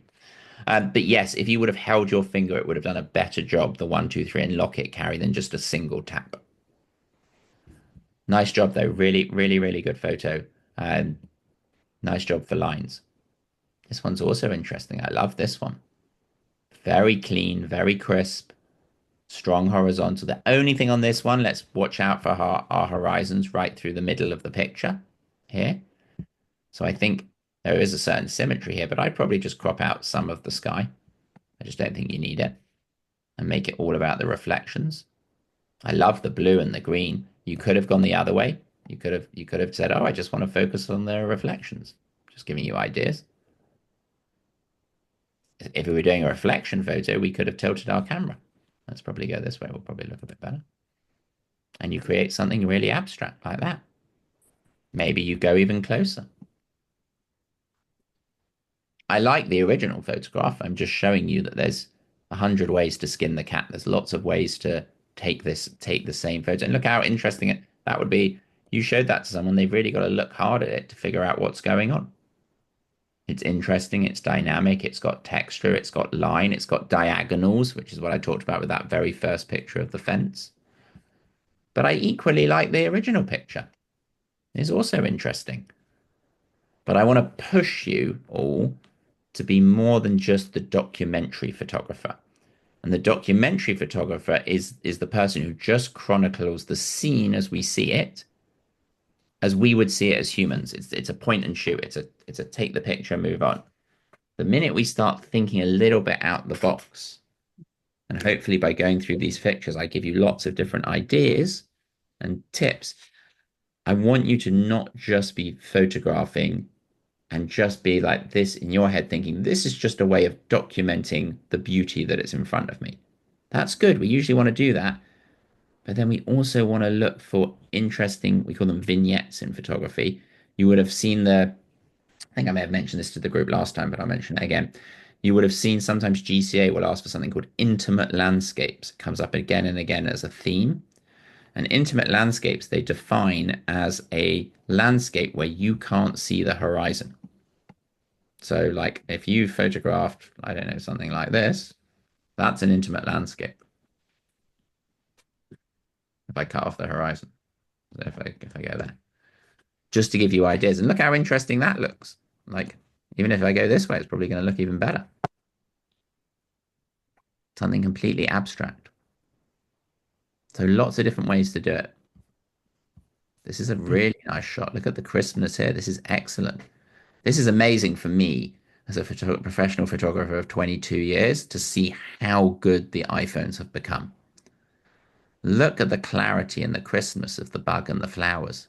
It's excellent. Well done, whoever took this. Really nice job of positioning the bug right on that nodal point. And everything is working, like all of this blur in the background, and these lines are all working to naturally take us to the bug. Really good, this picture, really well thought out. Not sticking the bug in the middle, having the patience to wait for the bug to be in the right place, and then composing it and executing the picture. This is top notch, really good. Who took this picture out of interest? Anyone here? Yeah, round of applause whoever took this one. I mean, That everyone's was done a good mine. job. Who That was was it? Carrie. Oh, That it's was Carrie. mine. Good, really good, Carrie. Excellent. Very, very good. Nice job. This one's really nice. Look at the lighting in the foreground on this one compared to the one where I said the foreground was redundant.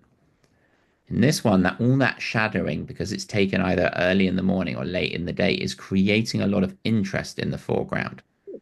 I really like this for a lines assignment. It's great. You've got the strong horizontals, but then it's juxtaposed with the strong verticals. So this is quite a complex picture if I broke it down. But generally, when we have repetitive lines, You see that guy, Andreas Gursky, use this a lot. You can look him up, Gursky. Repetitive lines help to make a scene feel more three-dimensional. They add depth to our scene. They don't make it look, we don't want something 2D that looks very flat. And this is a perfect example of using lines to draw us into the photograph. It's also kind of interesting, this one. I'm intrigued by it because I'm like, why is there just one tree planted in front of the fence and everything else is behind it? Maybe the photographer who took this spotted that, and that's why you put it over on the right. Well done, on the nodal point. But really interesting. Again, lots of different ways you could have taken this. Like you could have gone and you could have said, I just want to focus just on like the trees and the juxtaposition of the trees in here. Maybe I don't like whatever this thing is back here, some type of power outlet or something. Maybe I want to go portrait, crop it out, create something like this. Lots of different ways that you could do this. I really like actually this angle. This looks really good. But the lighting as well is excellent here. Well done for taking it later in the day. Really nice job. Really nice job. It's interesting how many of you found frames, and I hadn't even talked to you about frames. So here's a really nice example of the natural, it's a man-made, but it's a natural soft frame. It doesn't go all the way around the image, leading us through to this odd-looking tree. Look at the light here. Now, again, I'm just going to give you some ideas. You can also create a frame, and the frame doesn't even have to be the whole around the sides. Like this is a frame. This is a framed picture like that. I don't think it's as interesting because I think I need to see the top of the tree, but there we go. Like that's a framed picture.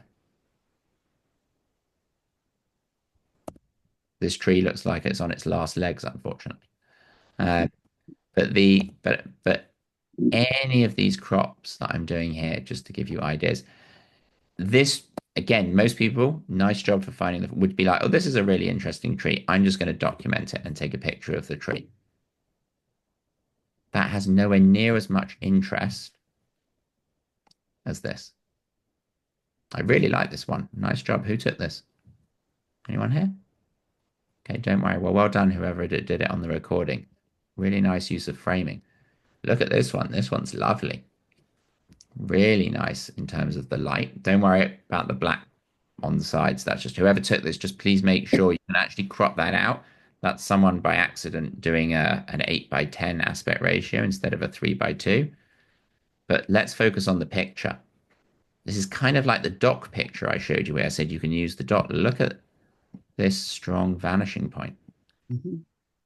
Look at the lovely light hitting the right-hand side of the fence compared to the left-hand. So look at this golden light. Look at the way that we've used 1/3 foreground, 2/3 background. This is really very good, whoever took this. Really nice job. Again, I can tell it's really well thought out. To give you ideas of what could you have done differently, you could have gone lower. You could have banked yourself up against this golden fence and shot down the line of the fence and made that a really strong, prominent line and subject, because that's where the really pretty light is. But the whole thing is very well thought out here and very well executed. As I said, you all did for considering these are basically the first pictures that you've sent me, you all did a really good job. Look at this one. Great perspective, because we're shooting down on the subject, which creates intrigue. Really strong light. Look at the light hitting the man's like biceps, and look at it hitting the top of his hair and his nose, and look at it hitting, I think he's painting something here or he's patching something, but the tools that he's using, the light is really hitting it nicely. We've created a frame around him. Look where he is on the rule of thirds. And with that grid on the rule of thirds, what you'll all find is at the beginning, you really have to think about it. And you really have to think, where am I going to position this and where am I going to move this? Over time, I promise, and this is the practice and the perseverance part of my 4 Ps to becoming a better photographer. Over time, this just becomes totally subconscious. It's instinctive. In fact, a lot of people in time turn the grid off because they find it distracting and they don't need it. but it's great. I want us all to keep it on for the time being. But this is interesting. It's the first picture we've seen of a human, which is interesting. We haven't seen any pictures of people really. So even though this is a GCA club, I really want to encourage you to take pictures of everything, not just flowers, not just gardens. Take pictures of pets, take pictures of friends, take pictures of family, take pictures of food. Experiment. There's a good quote by a photographer that says, um, "This what is it? It's something to do with it. The salvation of photography comes from experimentation, like making mistakes is part of the process," which is true because by making mistakes is the best way in which we learn. Um, but this is really nice, really, really nice, and very different to something we've seen already. But it's really good because of the lighting and the composition. Let's take a look at the next one. Oh, really nice. Excellent. Notice we haven't showed the whole dock, only a portion of that, only a portion of it. Beautiful lighting, beautiful lines, beautiful reflections. This one I'm not going to do anything to. I think whoever took this nailed it. Really, really nice. I mean, you could pick out certain parts of it and go closer. Watch, maybe I'd argue that whatever this is, if I was really being picky, but this is me being overcritical, I'm not sure what those things are. You could crop those out, but I kind of like that as a frame. Like if I crop them out, I think I may lose it a little bit. Yeah, I actually think you need that top bit to anchor it and draw the attention down. But the key here, think about our toolbox, everyone. Whoever's taken this picture has taken out of their toolbox, they've taken out, I know lighting, the right time of day to go and photograph this. I understand focus. I can see where the focus has been clearly put on the dock. I understand lines and framing and rule of thirds. All of these things have gone into this photo. And I would say the most important one that come out of our toolkit is the appreciation that you don't have to show everything. We haven't shown the whole dock here and the whole ocean, and there may have been a beautiful sky. But just by showing only a small portion of something, it makes this so much more interesting. So very good. Is this who's this? Actually, it's all reflection, Oh, it's the whole thing is a reflection. except for the marks at the top. But yeah, the dock at the top, but it's Well, reflection. there we go. So is this yours, Cookie? Yes. So you fooled me. Well done. So that is all reflection. Yep. Good. Yeah. See, I love that texture too. yeah, I would have thought that you were standing looking at a dock or some type of structure and the reflections were being caused from, I can kind of see it now that you say it, but originally I looked at it and I thought that was the reflections of the things above. So really good. One thing, Cookie, just watch out. So you've cropped this with a aspect ratio where you've made it a bit more panoramic. That's okay, but often, again, when it comes to GCA stuff, they'll often say we need an 8 by 10, we need a 5 by 7, we need a 6 by 4. Those crops are all available in Lightroom. They're also all available on your phone. But when we crop to this panoramic, you can sometimes run into some difficulties when it comes to having it printed, especially if you're not at a custom size. It tends to be a little bit more expensive to print. But sometimes GCA say we want a picture, and the rule is that we want it 50 inches all the way around. You'll see that a lot, 50 inches perimeter. In which case, something like this will work. You just have to learn how to, if you resized it, and this was 15, and this was 15, and this may be over actually. This was 10, and this was 10. That makes 55, so that's too much. So you'd have to resize it down. But they're asking for the sum of the perimeter. Again, for those of you, and I don't want to focus on that too much in this group, because this group we're really focusing on the iPhone stuff and the intro stuff.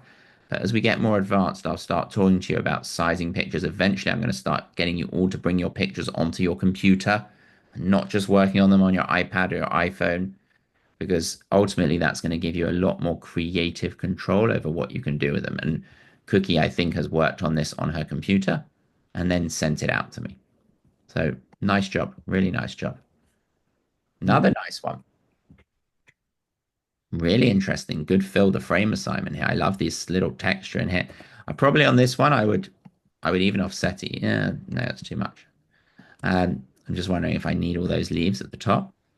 But again, this is the opposite of the tree one that we looked at, right? Which was looking up. This is looking down. was actually teaching a group yesterday, and this came up that a lot of the time in the real world, you'll notice flowers, they sometimes face the sun, but often they're like facing slightly down towards the ground. They're like at an angle. In those cases, I want you to get down and I want you to photograph into the face of the flower. It's kind of like how we'd photograph a person or a pet or a kid. Like you get down to the subject's level and you shoot at that level. And here this has been done very successfully. We're looking right into the heart of the flower, of the plant. I love the coloration. You see this a lot. It's funny in nature. You see red and green and you see yellow and blue. Those are two complementary color sets that help to make our photograph feel very balanced. So look out for that. Red and green and yellow and blue. Yellow and blue you see a lot with the sky and with the sun. But nice job whoever did this. This one's interesting. I'm just going to crop the sides off so we can take a better look at it. Definite strong diagonals. Definite rule of thirds. The one thing I'd actually say on this one I'm going to contradict what I've said for the last hour and a half. This one, I feel like it needs a little bit more room over here. I actually feel like it's almost cut off just a little bit. I want these diagonal lines here, but I feel like I don't want to go over here so much that everything is taking me to here, but I maybe just need a little bit more room to breathe. I need just a little bit extra here on this, a little bit extra here on the side. But really nice job, whoever took this. We've definitely found the diagonals. We've definitely created an interesting focal point. Whenever we're in snow, not very common for where you guys live, but if you go to the snow, and we have strong footprints, and these make for great pictures. Like the photographer could have just looked straight down and taken an interest. Sometimes there's like frosted flowers. There's a frosted leaf like in here. We can look straight down and we can pick something up. We can go low and we can pick up on all the tracks. Lots of different things you can do. Texture makes great photos for when we have lots of, snow makes great photos when we want lots of texture. This one's lovely. Where does your eye go in this one, Jean? To the top. Yeah. So why do we think it goes to the top and it doesn't go to the bottom when there's just lots of these same different flowers? Any ideas? Why do you think, and feel free to shout out anyone, why do you think our eyes like get stuck up here? Any ideas? It's larger? Yeah. I it's larger, but the main thing is that it's the only thing in our picture that is sharp. If you look really closely, in my red circle, that is the only bloom on this plant that is in focus. And this is really well done. This is how we can use focus to control where we take the viewer's attention. I don't think this photo is necessarily a perfect candidate for a lines assignment, but I think it's a great example to show how when we do the 1, 2, 3 hold, we lock the focus onto this plant and everything else blurs off it. Look at the lovely blur off it as we go further and further. In fact, that's a nice crop just like that. A little bit closer. You could even go a little bit more. Hold on. Let's try and crop it. An accident. That was an but well, look how nice that looks. Stunning. But the key and why all of your eyes went, or why Jean's eye went up there, and I hope all of your rest of your eyes went there, is that is the only sharp bit of the photograph. We tend to get drawn to the sharpest bits, and we tend to get drawn to the brightest bits. And we want to use the leading lines and use the composition to help augment that, to help continue take our eye there. So this is really very good. Was this your photo, Jean? Yes. Nice job. Really good. Excellent. Well done. Really good. The roses, it was really difficult to, I mean, I have so many blurred pictures with so many roses that aren't in focus. And yeah, well, that's part of the practice, but well done for persevering. Because here you've got an excellent photo. This is really, really very good. So nice job. Well done. Thank you. This is kind of what I was just talking about in the snow when you sometimes see I see lots of pictures, people sometimes say it's frosted flowers, but look how interesting this is. Yeah. Just simply looking down and picking up something like an interesting piece of, I think it's pampas grass or some type of grass. I'm not, I don't, it could be, is it a feather of a bird? I'm not sure. Um, but on this one, I'd be even tempted. I'm like, do I need to see the whole thing? Let me just, do I need to see the whole thing, or can I just get the juxtaposition of the this with this? I think that's probably slightly stronger. This would be a great one to send me if I ever gave you the theme of texture, because you've got lots of strong, interesting, opposing textures in this picture. But it's really interesting, and the key that made this good is the changing of the perspective. Unlike the trees where we looked up, this one we looked straight down. So don't forget to look at your feet. And don't, it's like when there's so many things we miss by walking around like blinkered like a horse. Really nice job. This one's interesting. Look at this one. Again, not probably a lines picture. Now, interestingly here, the focus on this one is here. That's the sharp bit. In an ideal world, if I went back and retook this picture, I'd probably want the focus to be here on the front ones. Because generally, if we have lots of blurry stuff in the foreground, it can sometimes look like we made a mistake. Now I can kind of like recreate this, and I can take out some of the blurriness and bring it so it's a bit more onto this one here. But it's probably not as interesting composition as what we had before. The lighting's great, by the way, really nice on seeing this beautiful like backlit flower. But whoever took this, hopefully you took a lot more. But remember, have a play with focus. Whenever we pull our iPhones next to a flower, just find a flower. Let's just say this one. Okay, this is a close-up picture of some type of twig or stick, or it kind of looks like an alien, like insect, like a praying mantis. But again, look how the blur here is at the front.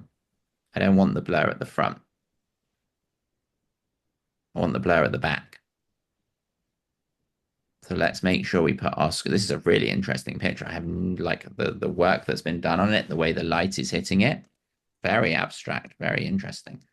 But that front piece that is blurred, I think would be better if it was sharp. And this takes time. This learning how to focus bit, I wouldn't expect you all to have it after one lesson. Like this takes practice. So we're gonna persevere with that. Let's take a look at this one. I love this one. This is a real storytelling picture. Beautiful framing. Love how the dog's just looking straight at the camera. We've got that emotional impact. It's got layering. You've got the flowers, then the waterfall, then the foliage, then the dog. It makes it feel very three-dimensional. And even though there's so much going on in this picture, I actually think your eye goes to the dog. It eventually makes its way to the dog because it's balanced enough and composed in such a way. And we could probably take out a little bit of the foreground, maybe just a little bit. But it's composed in such a way where the dog captures our attention, even though there's tons of other interesting stuff going on here. This is really good. Who took this one? Anyone here? No, well done whoever took it on the recording. Even without the dog, this would be an interesting picture. But without the dog, I would probably move and try and cover up this empty space, because this would just be like wire mesh fence. I probably would like come round a little bit. But the dog really makes this picture because it really helps to tell a story of where we are and where we're at. Look at these S-curves. Look at this interesting light. Look at the storytelling aspect of this picture, this couple walking hand by hand through these interesting lanterns. Well done, whoever, this needs to be straightened a little bit. We need to straighten it just a tad. But well done, whoever took this, for including over here, this part over here. Now, you could have taken the same picture and you could have gone on the other side, just as an idea. But what I really like here is that most people who haven't had a photography lesson would take a picture of this couple like this. And it's just nowhere near as interesting and doesn't tell nearly as much of a story as that. That lovely light being produced by the lanterns is interesting. Yeah, really very good. Very nice. I would have even been tempted to maybe bank myself even more to the right up to the lanterns. But look at the S curve here. Great for the theme of lines. Let's look at this one. Oops, sorry. So I don't know what, I was trying to look at this earlier. Is that, do we reckon, and you may be able to tell me whoever took this picture, is that a bird? Is it I'm not sure what it is. But it's tiny within the car. I think this picture has way too much going on in it. This has a lot of stuff that's not the focal point. But if you identify that this red subject, I'm not quite sure what it is, it could just be a flower, is the subject, I would have, it's going to go super blurry here because of the resolution we talked about before, but I would have gone much, much more in. But there's just, this is a tricky one because there's a lot going on. Maybe I would have thought about putting it at an angle to make it more interesting. Not sure. There's a cardinal. So it was a bird. I believe it was a cardinal, huh? Yeah, there we go. So you did it. We did a good job of spotting it. And this sometimes, to be honest, is not us as the photographer. Sometimes the iPhone just has a limit. Like if you were a photographer and you had a massive big lens, you'd get an amazing picture of this cardinal. One of the downsides of iPhones sometimes is iPhones are not great at photographing things that are far away. If we can move closer with our feet, that's the preference. But sometimes they just can't capture it. And that's okay. Like there's plenty of other things that we can get, but you start to learn the limitations of what you can and can't do. And photographing a bird like 100 meters away in a tree, you're never going to get a good picture of that bird on an iPhone, which is fine because there's lots of other things we can take. Or we try and move closer. The problem is when we're photographing a bird is the bird will probably fly away if you get too close. So we don't want to scare it. A few more to look at. Look at this one. Vanishing point on the sky. Coming down. Here's our vanishing point. Taking us to this really interesting silhouetted figure. Good storytelling photo. Like how the cars are there. We're like kind of not sure what this is. I think this must be the person who went to Daytona who was telling us last week that they were going to go to Daytona. I'd probably crop out a little bit more of the cars, just like I did, so that your eye really goes to the subject, the man or the woman standing there, the figure. But really, really nicely done. Let's look at, we just got two more to finish off. Look how lovely this one is. Now, this one GCA would ding you on the thing on the bottom right. They would ding you on this. Remember I said last time, check the edges of your frame before you take a picture. That I would deem is that's not acting as a frame. That's not doing anything to help. It's just distracting. So we simply move half a step to our left and we take it out. Or we can crop it out afterwards. But this is great. Is this someone from the group who took this? Because this is a lovely picture. I love the stillness of it. And the lines. I think we saw a similar lake and it may have been the same place. But look at the layering here. 2/3 water, 1/3 sky. Really very. I knew the thing at the bottom was needed to be cropped out. You knew it, yeah. Was this yours? Did you take this? Hello? Oh, Yes, hold on. Good. Excellent. Yeah. I did. Where is it? Can you hear me? I can hear you. Where is it? It's at our farm in Beautiful. Hilliard, Florida. Yeah. Stunning. Really very nice. And then we got two more to end. Look at this one. This is great for what I was saying. In Florida, we get these great, or Georgia, or anywhere down on that where you guys live, Carolinas, beautiful skies. Let's make the sky pretty much the whole frame. Just a little slither of foreground here helps to provide an anchor and some context, but it really pulls you through here very nicely. And then here again is like under the dock. This is under a bridge.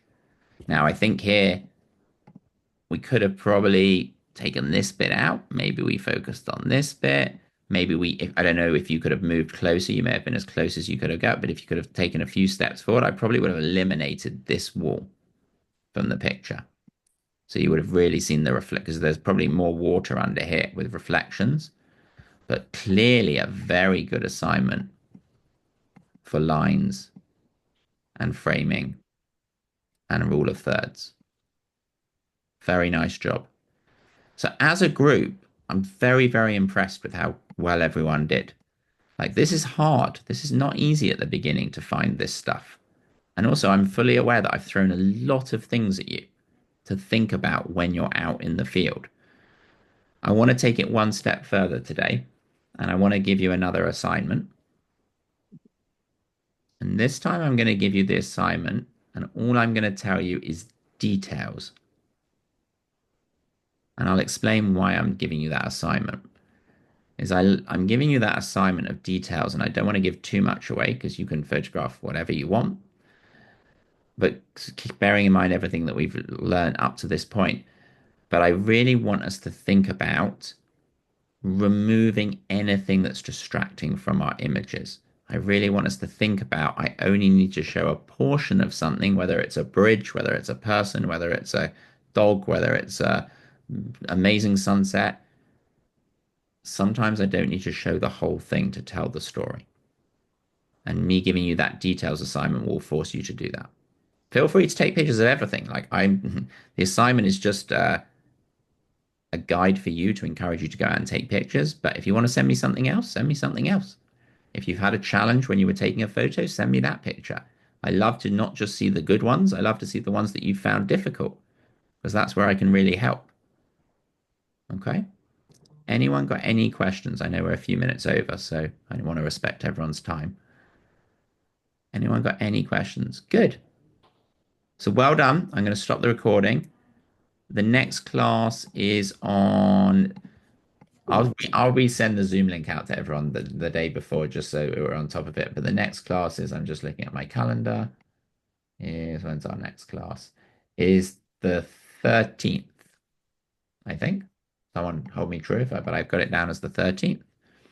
So that's nice because we've got a little bit of time to go out and practice. 2 weeks. 13th of February is the next one. And then just so everyone's got it, the next one's the 27th. So it's nice now because we have a 2 week gap, which gives you time to practice. One thing I will say is please don't suffer in silence. If you're struggling with something, you've on day 2 or day 3, don't sit on it and struggle with it and not know how to solve it. Just send me, you've all got my email. Please send me an email. Tell me your problem and I'll do my best to try to fix it over email so you can push forward and not get stuck on the assignment. Okay. So very nice seeing everyone. I'll send out the recording later.